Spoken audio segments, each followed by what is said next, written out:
Assalamualaikum. I am Rashyman S. Pancho and I am here to present my video report presentation.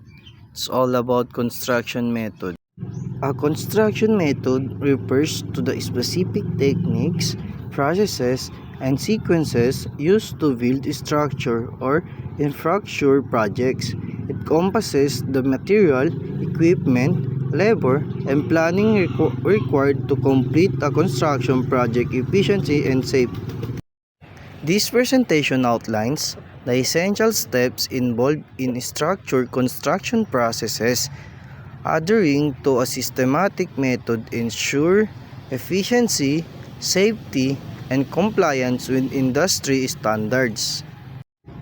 A first step we need to do kapag magpapatayo tayo ng bahay or building is ang sinasabi ng pre-construction phase. Ang pre-construction phase is involved in intensive planning and preparation to ensure smooth the construction process. Sa pre-construction phase, of course, nandyan yung planning and design, site preparation.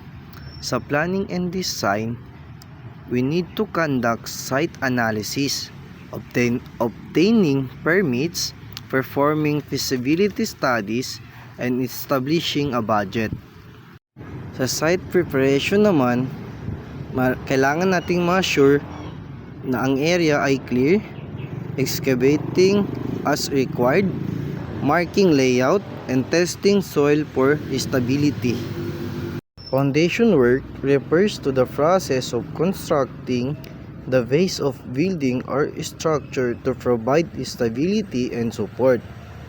It involves site preparation, excavation, and the installation of materials like concrete, stone, or steel to ensure the structure's weight is evenly distributed and protected from environment factors such as soil movement, water damage, and settling.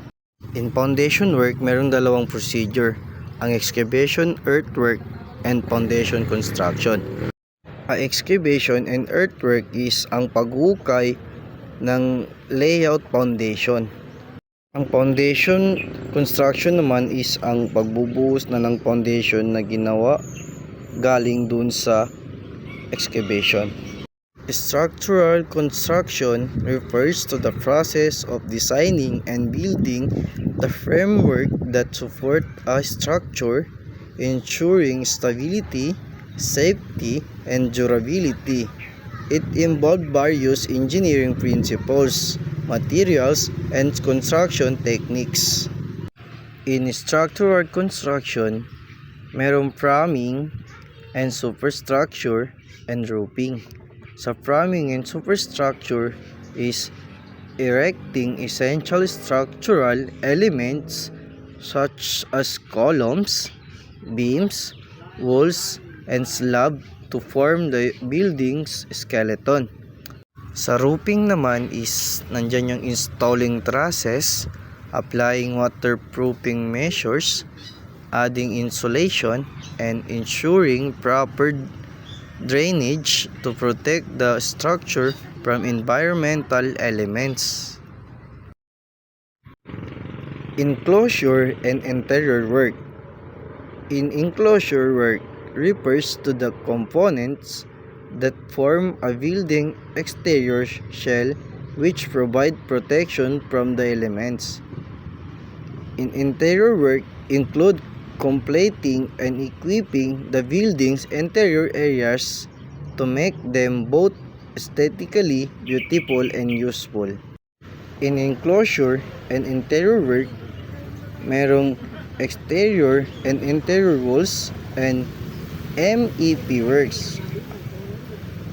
Ang exterior and interior walls is applying plaster, installing cladding, fitting windows and doors, and adding insulation for thermal efficiency. And ang MEP works is installing critical system including plumbing, electrical network, HVAC units, and fire protection mechanism. In a final touch in construction is finishing work. Finishing work refers to the final phase of the building project where the structure is completed with aesthetic and functional elements. This stage enhances the appearance, durability, and usability of the building. Before project completion, thorough inspection and quality check are essential. Inspection is the process of evaluating a product, equipment, building, or system to ensure it meets the required standards, specification, and safety regulation. It is a crucial step before handover to ensure quality, functionality, and compliance.